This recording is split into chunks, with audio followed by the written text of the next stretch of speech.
one of my favorite people. So I'm very glad that we could have her here. Thanks.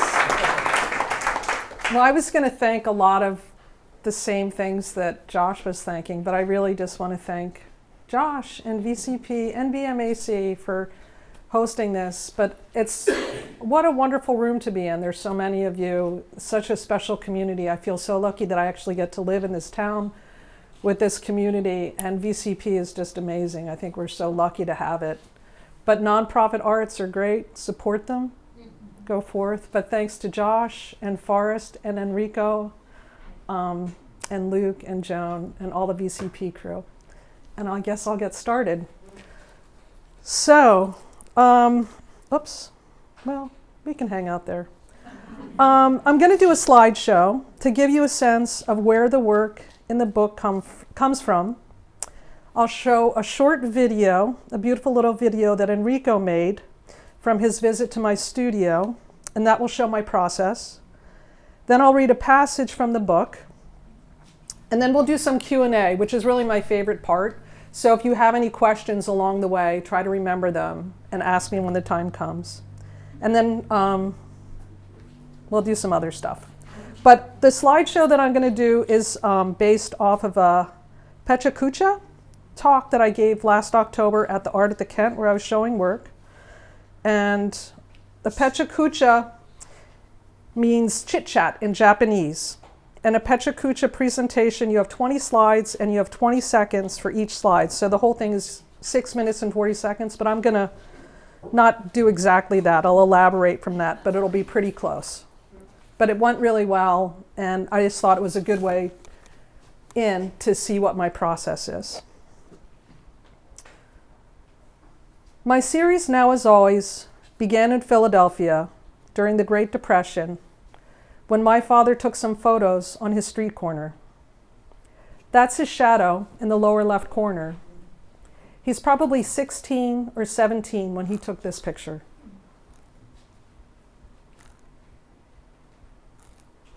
Almost 100 years later, I was given his negatives, which I combined with my own images. He died in 1971, and I never really knew him. But I feel like we collaborated to make these images.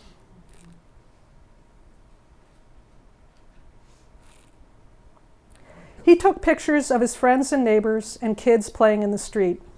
And this kid's not actually being run over, he's just playing. I imagine he took pictures of his day-to-day life, and maybe the camera that he used was a high school graduation present.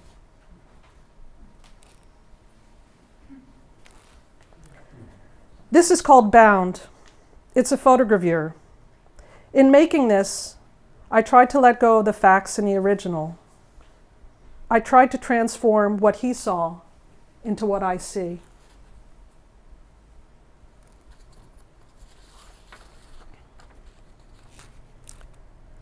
My father was a reporter for the Philadelphia Inquirer. And in the boys' swim trunks are notes for a story that he wrote about integration.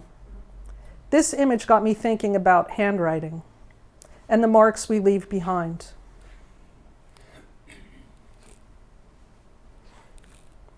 My parents both died when I was young, and when I was a teenager, I somehow ended up with a steamer trunk filled with the condolence letters. I kept the trunk, but I never opened it, not once in 40 years. But when I finished printing the gravures from Now As Always, I was ready to open it. It held a lot more than condolences, and the question became, what do I make from this? All of this. Their lives, my life, maybe even yours.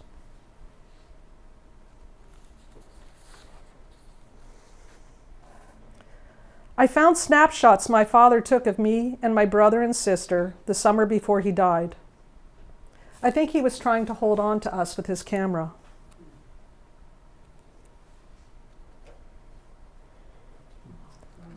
After he died, my mother moved us to Italy for a year to try to start over.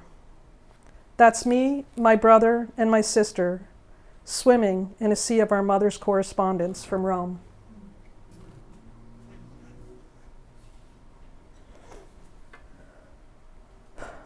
One of my favorite discoveries when I opened the steamer trunk was a piece of paper my mother had kissed, then signed and dated for my father. I matched the kiss with notes he'd written about their time together that very same day.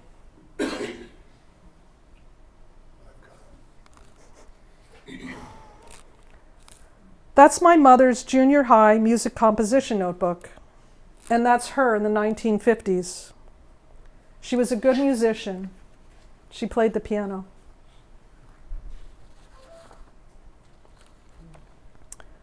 This is called caesura. Her dress is made from the doodles on her notebook. The line comes from the mark my father made in one of his reporter's notebooks. A caesura is a pause, a break in rhythm, in poetry or music.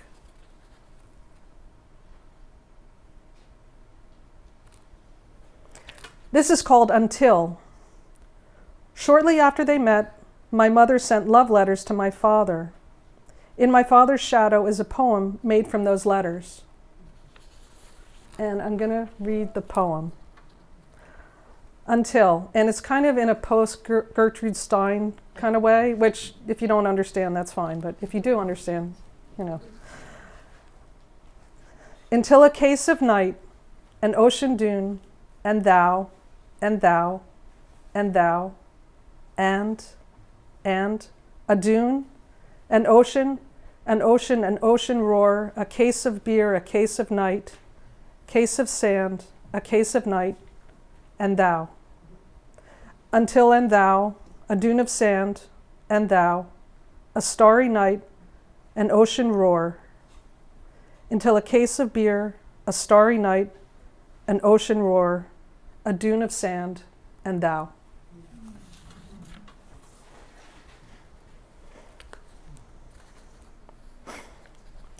This is called pentimento, which refers to the visible traces of something that's been altered or covered over. Memory can have this quality too.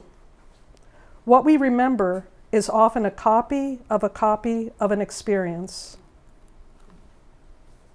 I love how she's just so small and all the letters are so big, but she's still so overpowering in that.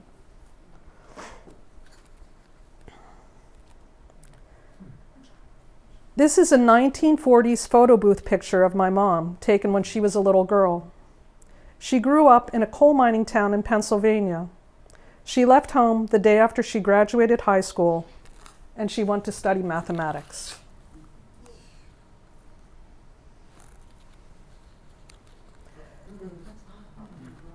This is vapor. The handwriting is from my niece, who's a meteorologist. She's also very good at math. The equation she copied shows the rate at which liquid evaporates from clouds and helps explain climate change. Grandmother and granddaughter linked across time by math, handwriting, and atmosphere.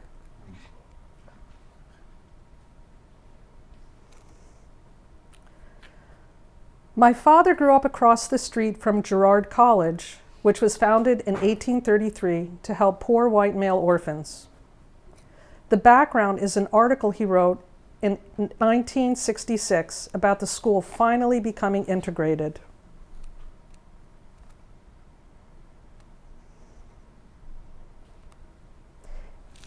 In type, my father is literally a 1950s newspaper man.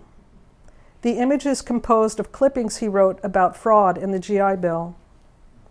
The shadow is based on an image of him from around 1916, when he was a young boy.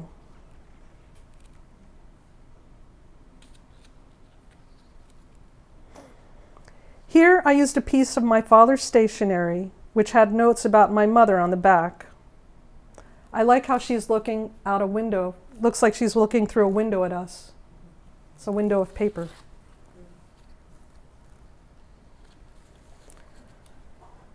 This one is called Salt. My mother replied to the condolence letter she received after my father died, And I found this teardrop in a draft of one of her responses. What are we to make of such things? I think we make art. And with that in mind, here's a little video of me making some art. And I think it's a piece of art itself, and it's shot and edited by Enrico.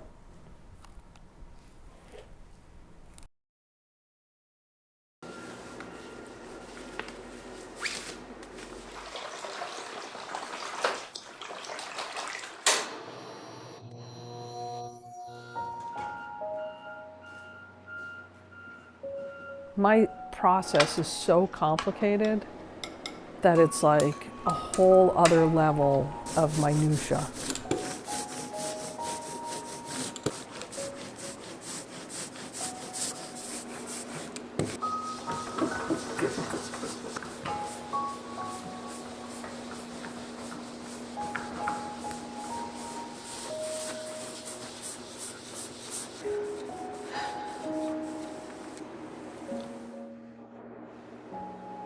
I feel like making a gravure and working with Photoshop up front, I'm kind of spanning the history of photography and trying to kind of make it my own.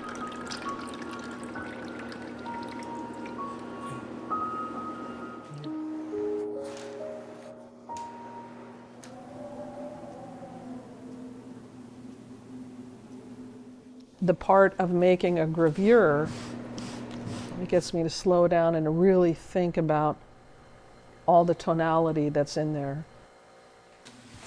And then on top of that, it's one of the oldest photographic processes.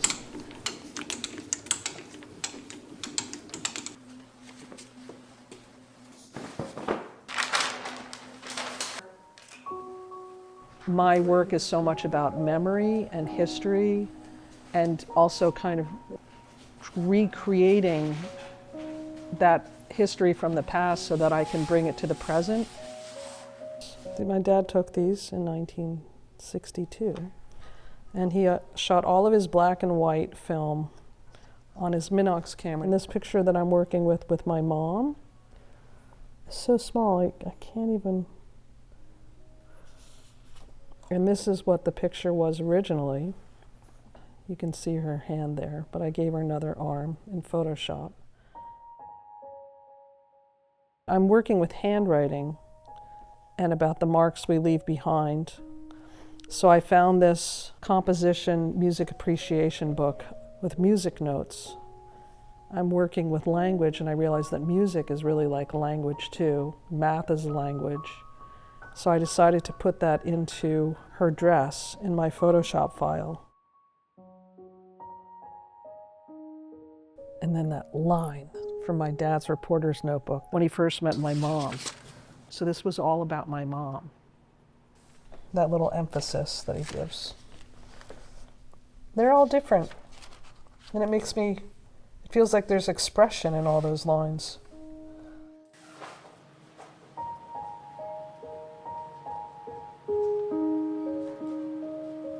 Since I've been offered this wonderful opportunity of making a book, it's a whole nother way into the same material, an object unto itself.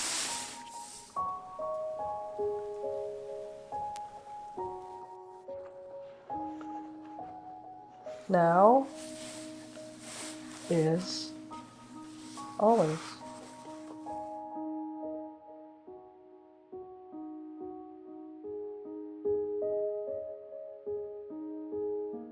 You know, I feel like so much of what I do is nonlinear, but it's telling a different story by working with the book.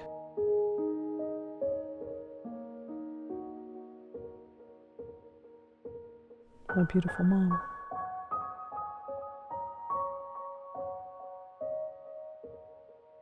I do like my little book.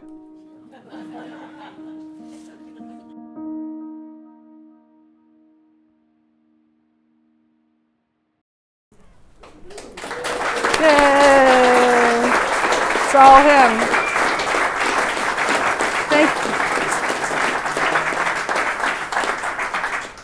Thank you so much, Enrico. I can't believe you did all that in such a short time. It's beautiful. Okay. Moving right along. Now I'm going to read a short excerpt from the book. There are 2 essays in the book. One is from Major Jackson, and the other one is from me. And some of you might recognize Major's name. He's a well-known poet and teacher, and he's lived in Vermont for a long time. Major teaches at Vanderbilt now, but he spends as much time here as he can. And it just so happens that, like me, Major grew up in Philadelphia. In fact, he grew up just a couple blocks from where my father grew up. Major's a great writer, and he's written a beautiful essay for the book. In his essay, he walks with his poet's eyes on the street both he and my father walked. Major's essay is called The Second Language of Memory, but that's not what I'm going to read from. I'm going to read part of my essay, which is called Bound but Separate. It's about my background, my influences, and my process. I'll read the first part, which talks about the movies my mother used to take me to. The cinematography of those films made a big impact on me. And I think while I read this, I'll put up one of the film stills. And this is the book. And this is thicker paper stock that's beautiful on this side for the images. And I'll show you one little Easter egg in here. I just love that there's this gatefold. And all the stitching. And it's got a Swiss binding. And it was printed at Trifolio Press in Verona, Italy. This is a different paper stock, which I was thinking about having it be kind of like newsprint, but I wanted it to match the gravures. So this is a little thinner, and this is Major and his essay. Moving right along to mine.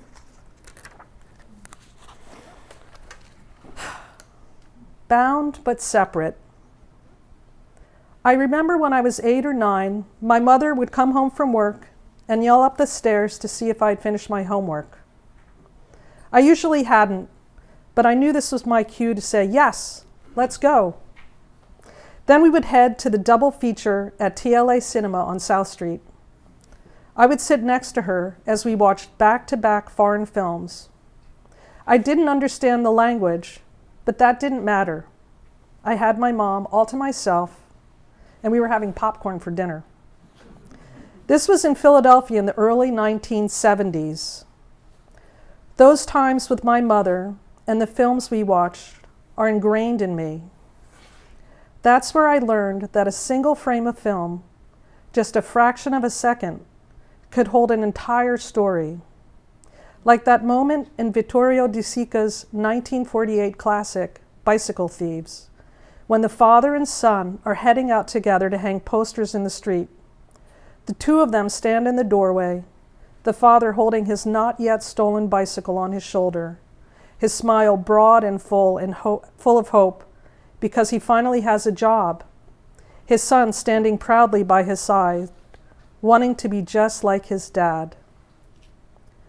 Perhaps I remember this image so well because the boy was so close to my own age, but I distinctly recall the feeling that the entire movie was contained in that one moment. I did not need to understand Italian to understand hardship and hope, loss and forgiveness, love and pain. I only needed to understand the image. I could easily project myself into the cinematic world of these movies. In Truffaut's 400 Blows, I was the kid stealing the morning milk delivery. In Ingmar Bergman's Wild Strawberries, I was the old man beneath the handless clock. In The Seventh Seal, I romped in the parade behind the Reaper. I loved going to the movies with my mother. Throughout my childhood, I would sometimes stop what I was doing and view the world as if it were a film still. I would focus on the moment, the location, the feeling it gave me, how it was lit, and the story it was trying to tell. When I was a teenager, I saved up my babysitting money to buy a Minolta X700 so I could stay in those moments a little longer. When we speak about what photographers do, we often use phrases like take a picture or shoot a scene. But I'm not interested in taking or shooting. I'm interested in staying. My mother died when I was 15, and I left Philly a few months later. Today, when I turn the lens of my imagination around and look at my mom and me eating popcorn in our seats, I snap a mental shutter. I develop a still of us in 1975, a single frame that holds a larger story of our lives together and apart.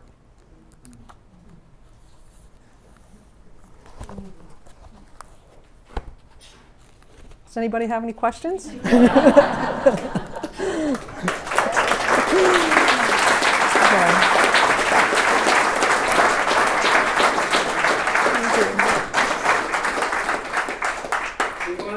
Ample time for a robust conversation, Q&A, and please, I mean, if anyone has comments, questions, want to know more about the inner workings of Vaune's brain,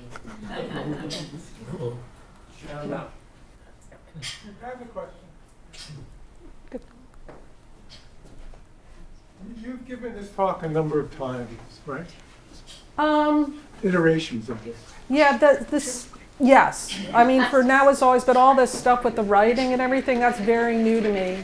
And I love that this one is a multimedia kind of thing, which is cool. And this is kind of well, I'll just ask the question. When somebody does a recital of music or speech or in theater, when you do it over and over again, your understanding and your performance changes. I was wondering how it might have changed your understanding of the project as you've done it over and over. Yeah. Yes. I you know, how much does it, the more you work on something, the more you work on something, the more you write something. Writing, I kind of hate writing, but whenever I write, it's always great. And it always changes my project, and I'm like, oh, that's what I've been doing subconsciously. And I think that doing these kinds of presentations and trying to put it in a certain order, it also makes you look at it differently. Yeah. And I feel like so much of my work is kind of so non-linear, and I really, you know, my dyslexic brain just kind of does that kind of thing where I bounce around. And I like my work to bounce around in history, and I like it to just be all times. But to do something like this, it's a linear project, and I have to do it linear. And that's what was amazing about the book, is that not only am I doing it linear, but it's telling a story, but it's also a different scale. You know, when I do my images, I do them all different sizes and how I view them. And to put them in a book and have them fit in that scale, it becomes a whole different object. Like, that's why I kind of wanted to make it the design the way I did. So I don't know if that, I think that answers your question. Anybody else? Is the original material still intact, or did you have to actually take things apart and cut things? No, it's all intact because it's photography, right?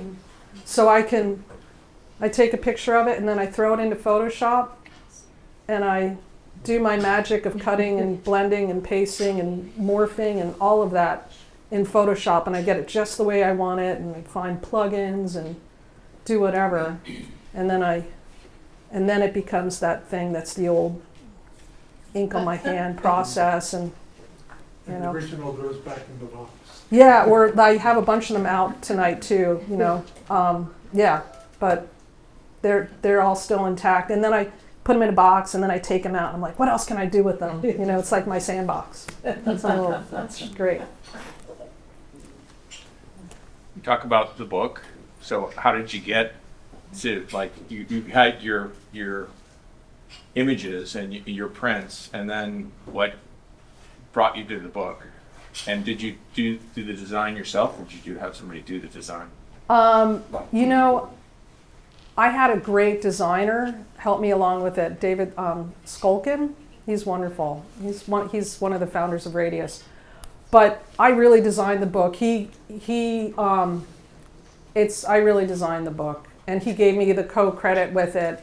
But I told him that I wanted the line, and he put the line in through it, and he did all of that. So you were art directing. I mean, you know what I do. Yeah. This is Jeff. He's my old boss from Sports Illustrated, where I was a retoucher. He taught me how to do a lot of amazing things. He's a very talented guy. So cut to the chase, Jeff. What are you asking? No. But yeah, I mean, it's to make a book, you really need a team. There's a lot of decisions in it. And so, yeah, I brought my design. I worked with this guy. I did a couple different residencies, artist residencies, where I did lots of dummy books, and how I wanted it. Like, I definitely wanted to have the bound but separate. I wanted to have the text on one side, the plates on the other, and I did all that. But I'm not good at, the InDesign stuff and styling type, and and I don't know how to do all this stuff. I don't need to. I don't want, like, it's great. And I was working with great people, and the press that it was done at they're amazing. Trifolio, it was such an honor. I can't believe that I've had this opportunity to make this book with Tusen Takk Press and the founder, Jeffrey Peckham. He's like, I want it to be what you want it to be in your mind's eye, and they really did that. But it was a team effort. I could not do it by myself. Does that answer your? Yeah. Okay. So, do you feel hungry now to do, like, okay, there was this book, you've experienced going through this process. Do you think, I mean, sometimes we think, never, ever again. Or are you feeling like, wow, I am looking for another opportunity to put myself through this process? Where is your head with that? Well, I don't have the luxury of that perspective yet. But I will. Yeah. I mean, the more, this is really kind of hot off the press. Yeah. And it's a rainbow of experience. Uh-huh. I would love to do another book again, because I'm so attached to so much of the material in this book, and making the book gave me an opportunity to work with these series, and this, it's all very emotional, and it gets me to dive deeper as an artist. It's a parallel kind of platform of making a print and doing that. And so to have that ability to be able to do that again, it'd be great. And I have new ideas, because I've never made a book, so I do have new ideas, and I'm like, maybe I should do that. But it has to all work, and I had great encouragement and great help along the way to do it. Yeah, I hope does that? Yeah. Okay. Could you go over the timeline again? Like, I know your dad died in the early 70s, and then your mom died when she was 15, but then you said you got the trunk, but you didn't open it for 40 years. Were all of those things, including the negatives, in the trunk? Yeah. So I was 15.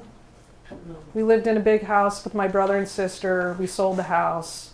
I left with my bandana and a stick over my shoulder, and all the stuff from the house went into my cousin's friends had a mansion outside of Philly, and we were in a 4-story house, a row house in Philly, and these people were like, oh, they could put it in the attic, the East Wing attic. So it was just everything went there.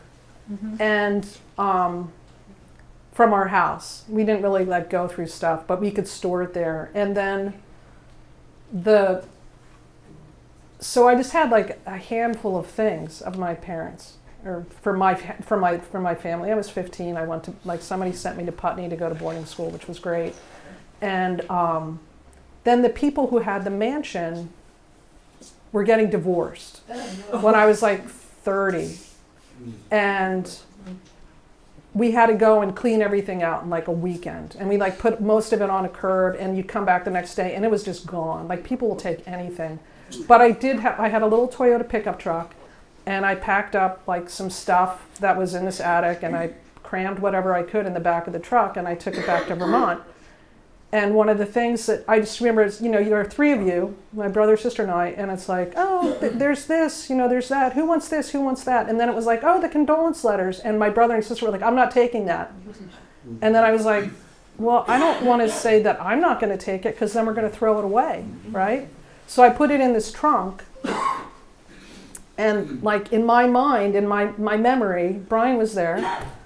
It's like that's all that was in the trunk was the condolence letter. So I never wanted to open it because it's sad, right? I'm like, I don't want to do that.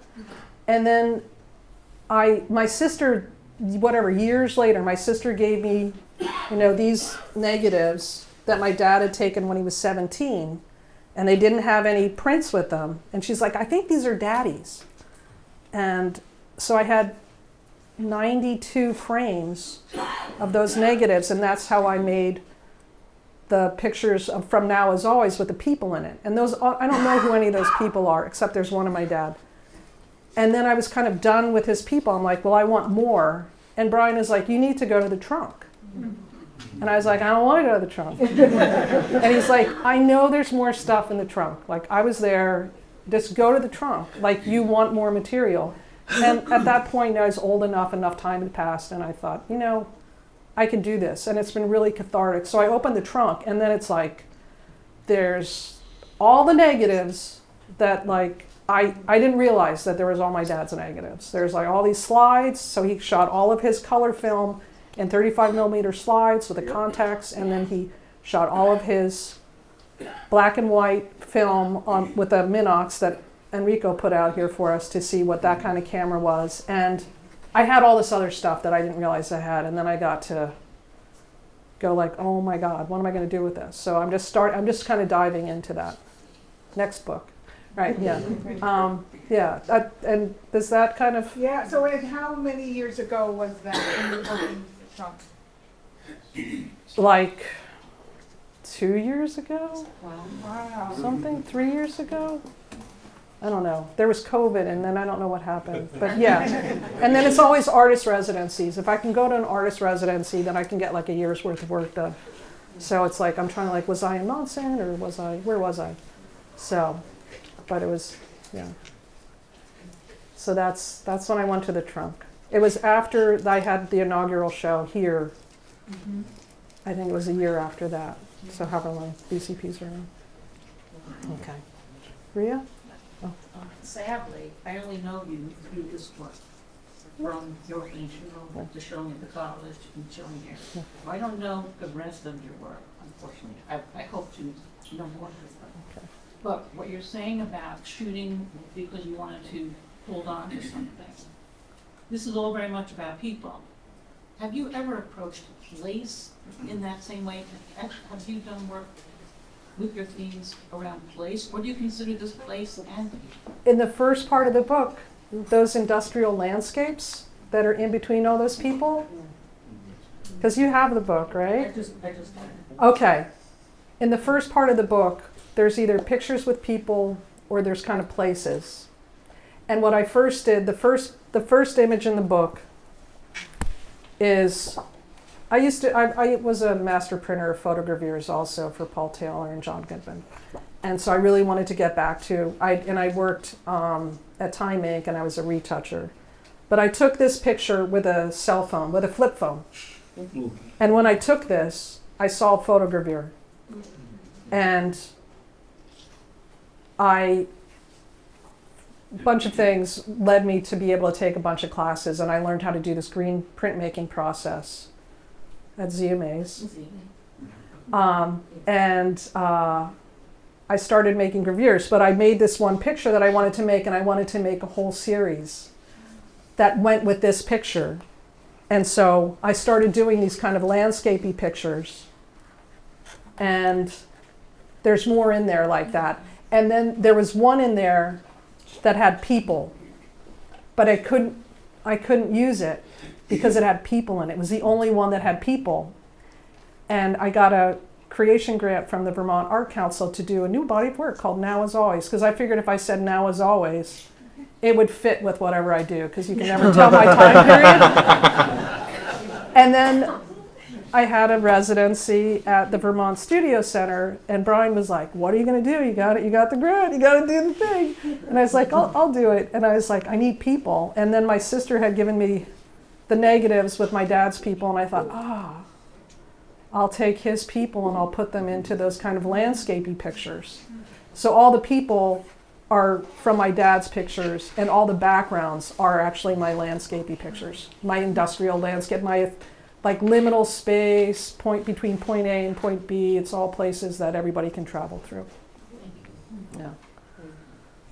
You've been, yeah, okay. Vaune, do you recall when and where was your first darkroom experience, where you first saw an image appear?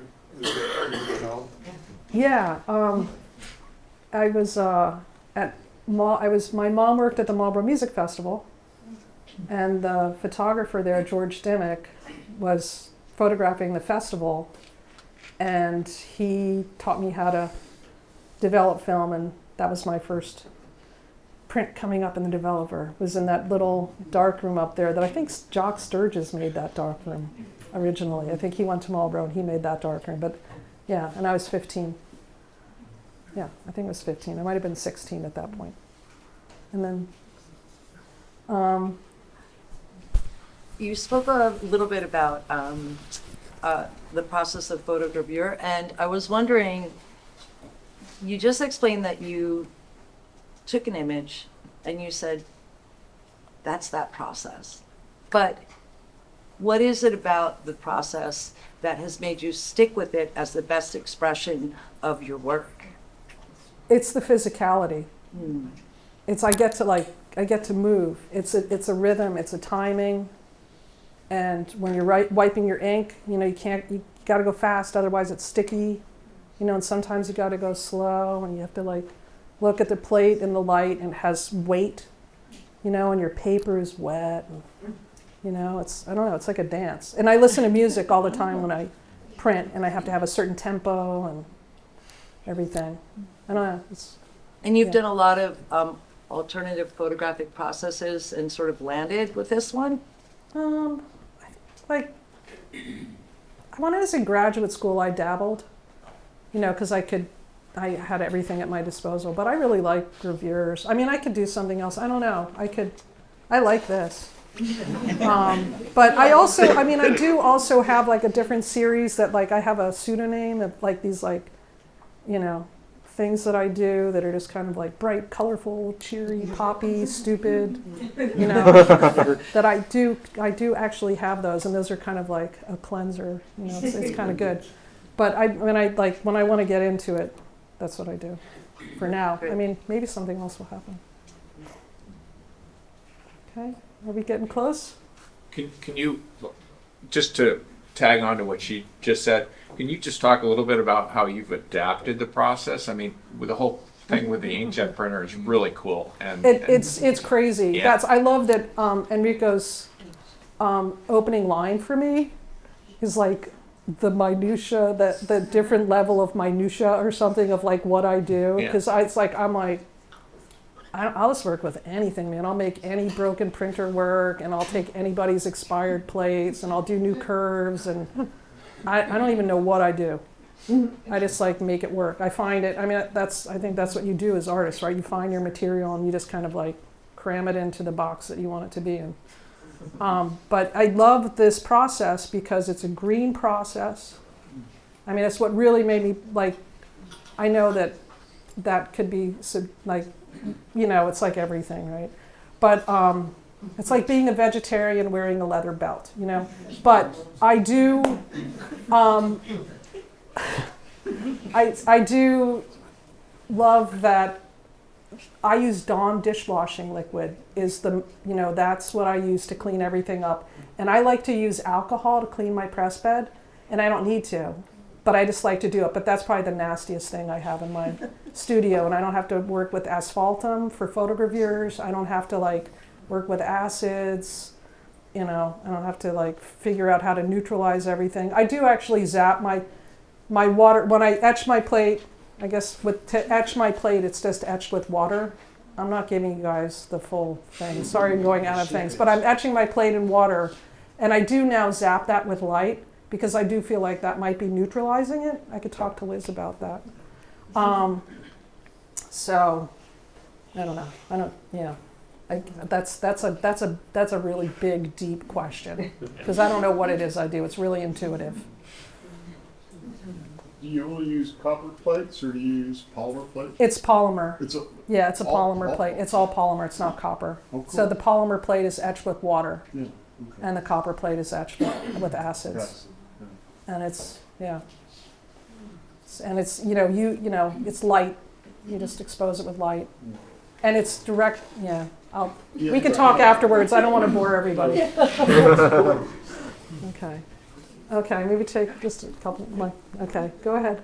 This is an easy question. Oh, I keep having this image of you carrying your images to Italy. oh, How did you get them there? my images to Italy. Well, didn't they printed it, right?